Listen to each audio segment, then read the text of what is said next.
இலங்கையில வந்து அதிபருக்கு நாங்க வரல அது வேற. ஆனால் தமிழ் மக்கள் உணர்வாக நாங்க ஒன்றா நிக்கிறோம். எங்களுக்கான உரிமைங்கிறது தனித்தமிழ் இல்ல சோசியலிச குடியரசு தவிர எங்களுக்கு தீர்வு இல்ல.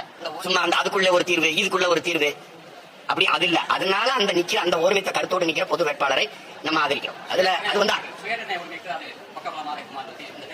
அது அவங்க என்ன சொல்லுவாங்க, சுயநிர்ணய உரிமை மூலமா போய் தனித்தமிழீழ குடியரசுக்கான பொது வாக்கெடுப்பை எடுக்க வைக்கணும்னு சொல்லுவாங்க. இப்ப நமக்கு வந்து ஒரே இதுதான் ரெஃபரண்டம் ஆங்கிலத்தில் சொல்லுவாங்க.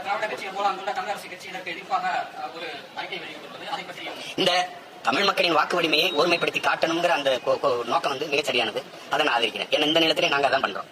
நாங்க வந்து இந்த கட்சியோட போனா வெள்ளலாம் 2 சீட் எடுக்கலாம், 3 சீட் வெள்ளலாம், 2 பாராளுமன்றம் போலாம். அது இல்ல, சீட்டுக்கு நோட்டுக்கு கையெட்டல, நாட்டை ஊராண்ட கொடுத்துட்டு 4-3 சீட்டுக்கு முட்டிக்கால் போடுற அந்த அரசியலை முன்னவர்கள் செய்ததை நாங்க செய்ய விரும்பல. ஏன்னா இது கற்றறிவு இல்ல, பட்டறிவு, படிப்பறிவை விட பட்டறிவு. எங்கள் முன்னவர்கள் செய்த பிள்ளையை இந்த தலைமுறை பிள்ளைகள் நாங்க செஞ்சிடக்கூடாதுன்னு நினைக்கிறோம். அதேதான் அவங்களும் நினைக்கிறாங்க. அது வந்து நாங்க ஜெயிக்கிறோம் தோக்குறோம் அதை பத்தி இல்ல. நாடே அழிக்கப்பட்டுச்சு, மொத்த இனமும் கொல்லப்பட்டுச்சு. ஆனால்